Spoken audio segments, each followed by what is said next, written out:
Hello, and welcome to Film Slam Stream's post-film conversation for a date.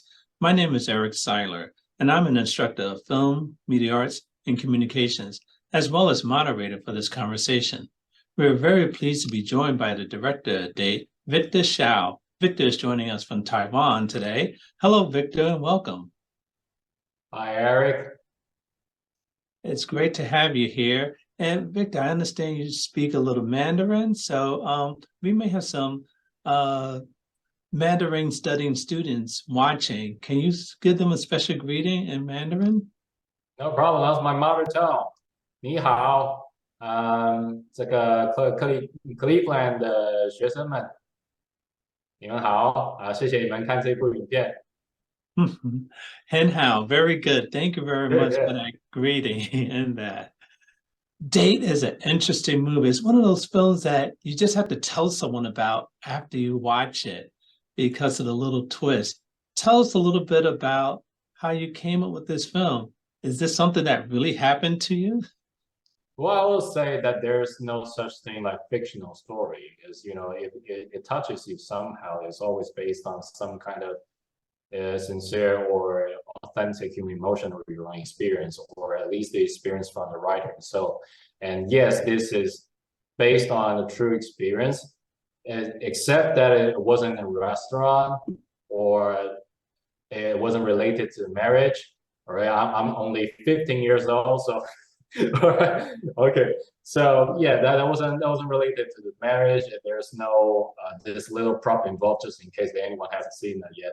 And it was actually abroad, overseas, in front of a webcam, and in front of a very uncomfy table and a chair.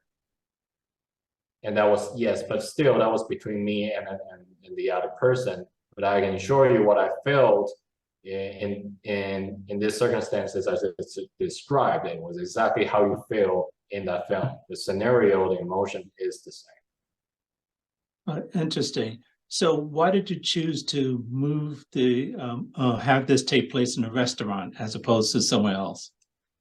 Well, I just felt that according to the way that the dialogue is designed, that you can see how much they know about each other.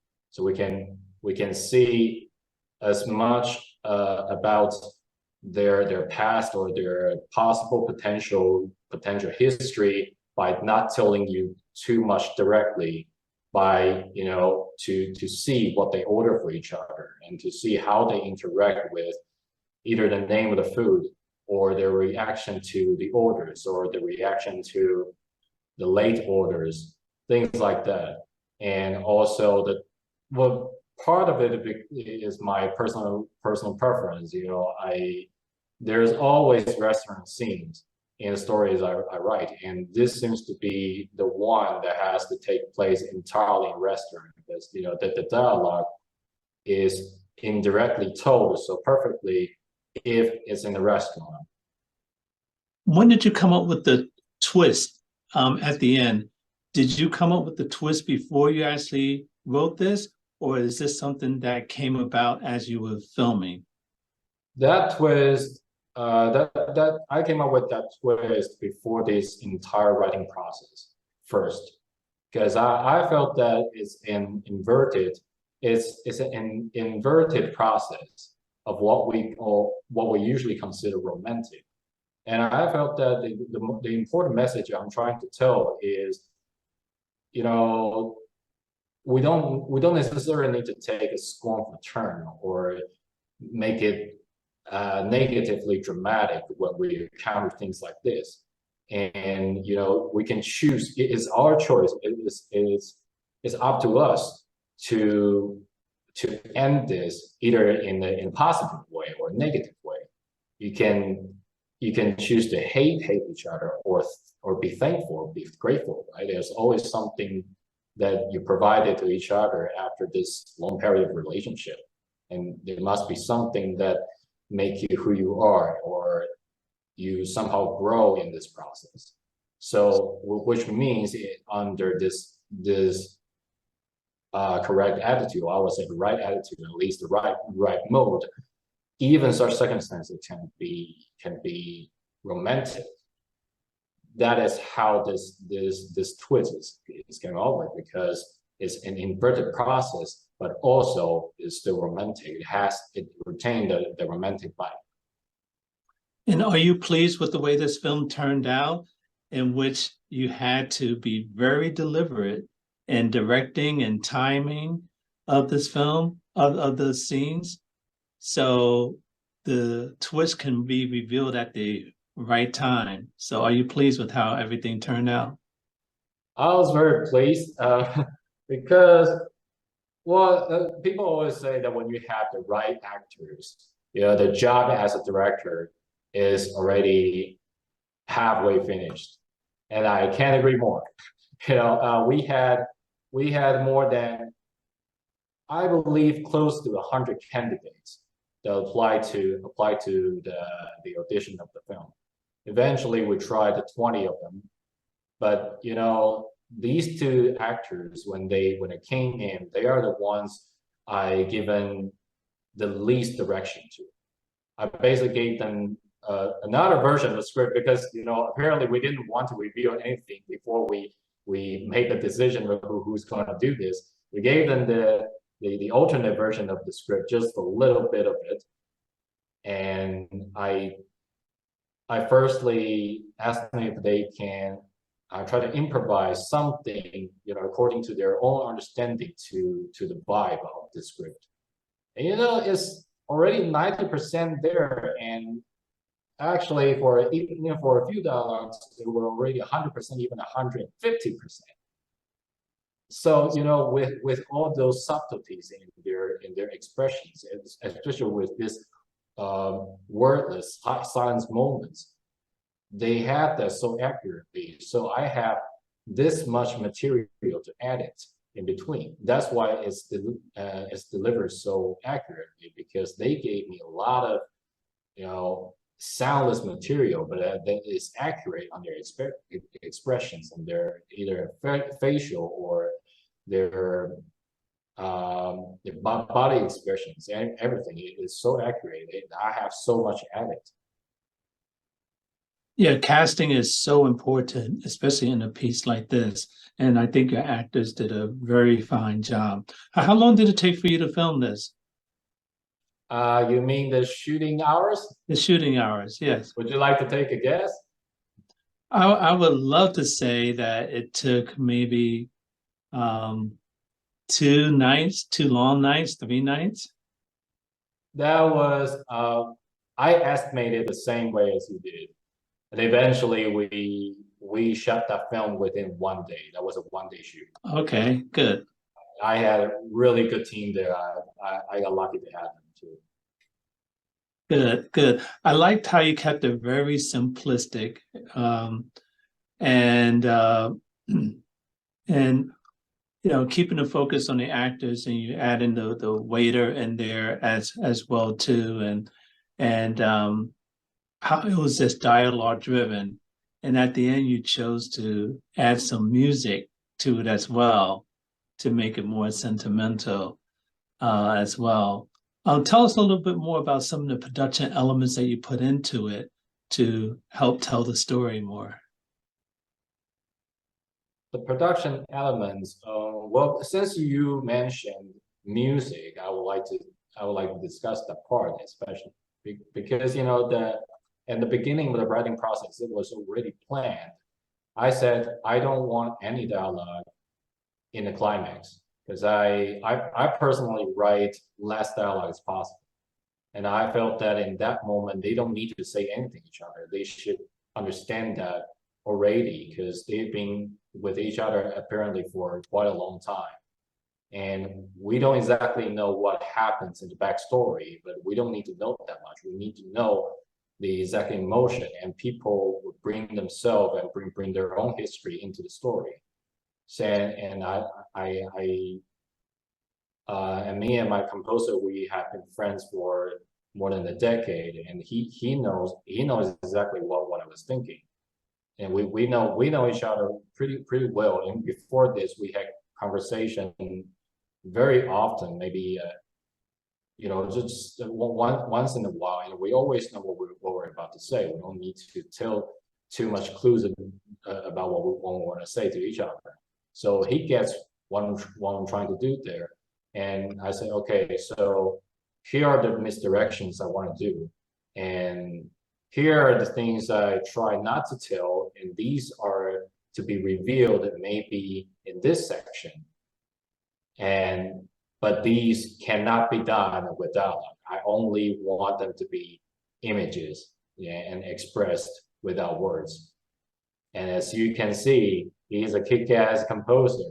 If anyone here is watching this and you need a composer, you're looking for one, this is the guy you're looking for.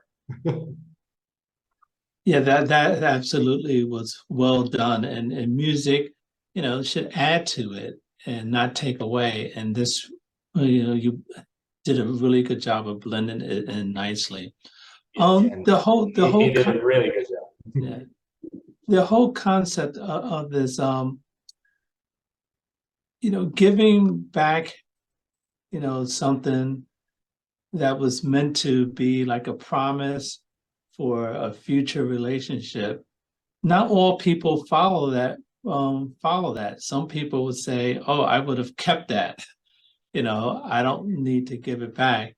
What message are you trying to send by having her return? Also, when writing the story, I was deciding if I should explain a bit about their background or these two characters' backstory a little bit, or what exactly happened, so they decide to leave each other. But then I decided to leave that part blank, because I know if I explain it more, and it makes it more understandable, and it makes it more,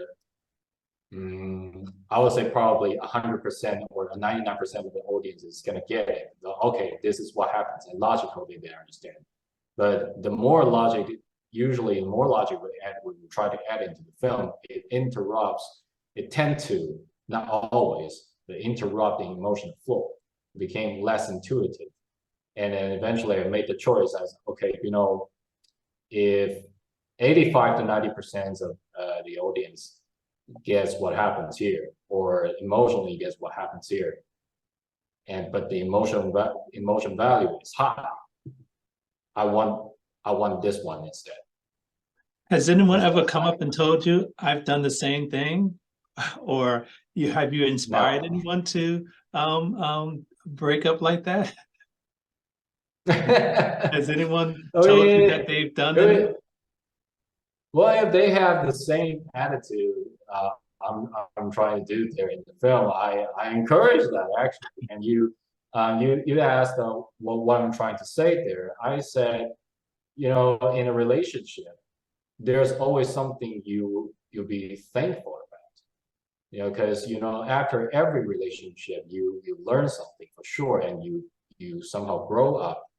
You grow up even either a little or big time after a relationship. It's just what happens. It's how it works. And I felt that there's no, it doesn't need to be negative. The vibe doesn't need to be negative, because eventually this is a positive thing, because it helped you grow. And look back maybe in 40, 50 years, you wouldn't, I don't think you would still be angry or something. This is something that happened in your life, and it brought you something. As simple as that. So might as well just make it it just doesn't need to be, like I said, scornful term. It's supposed to be a positive thing. It's a part of an important part of your life. It's supposed to be like that. So even returning the ring itself is implied romantically in this story. That is a strong message, because I hope that some people can take away from that, that not all, breakups have to be, what the has to be contentious. I mean, this is very civil, and people can actually learn from this. And before we wrap up here, what does the sequel to this look like? If you were to do a sequel or make this into There's no sequel. well, what would it look That's like? I know there's no sequel, but what would it look like? Would they be okay. friends? Would they... How about you give me a bit of your opinion? What would you think it looked like? And I'll tell you about mine.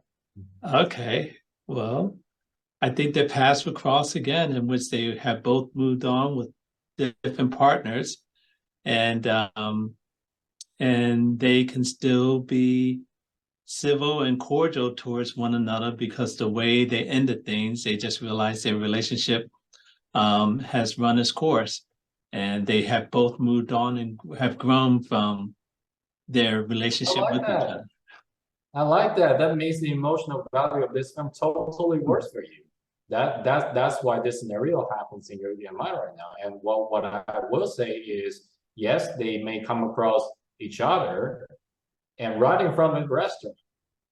And it was easy as that, asking each other, hey, hi, how No, about we have a no, dinner? no, but you're missing one thing. What's going to be the twist? The twist? Yes, you have to have a twist, because people have come to expect this from you. Well, I felt that they're in the restaurant again and maybe having a similar dishes. But well, there could be a third person, right? But they didn't it didn't bring any negative vibe. There was no bad surprise.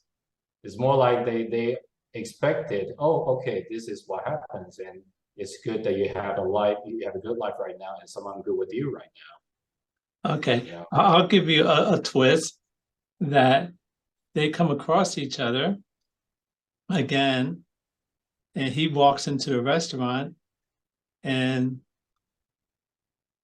a man is proposing to his ex, and he happened to have sold the ring to that man. Oh, oh wow, that means before that they had reunion again, right? Exactly. And for a pretty long while, that's why. Right. Well, that's not my scenario, but it's romantic. No, we can have fun with this. But it's just, but the thing about it is, that's the wonderful thing about film. It's just, it can stir up a lot of conversations, and especially a film like this has, brought a lot of conversation, and a lot of possibilities for future happenings. Before I let you go, real quick, are you working on something now that we can see in the near future? So I'm planning on shooting another short film in a similar vibe and similar length. The genre is kind of similar, I believe, and I plan to shoot that in either January or February. And yes, currently I'm still working on the final stages of screen, but thanks to the experience from this film, we had only a month for the pre-production. We had only one day for the production. So thanks to that, now even the pre-production, strictly speaking, is right now at this moment, it feels so doable. So thanks to this experience. Yes, you build upon that. Well, very good. Well, thank you so much for joining us. I wish you all the best with your next production, and hopefully we can meet again and engage more in some stimulating conversation. Thank you. I appreciate that. Thank you. Okay, and can you say goodbye to our Mandarin speaking students? OK，再见，再会。那谢谢你们喜欢这部电影。明年预祝你们明年1月新年快乐。Very good. Thank you. And thank you to our audience for joining us for this important and invigorating conversation. For more information about upcoming CIFF festivals and events, please visit us at clevelandfilm.org. I'm Eric Siler. Thank you.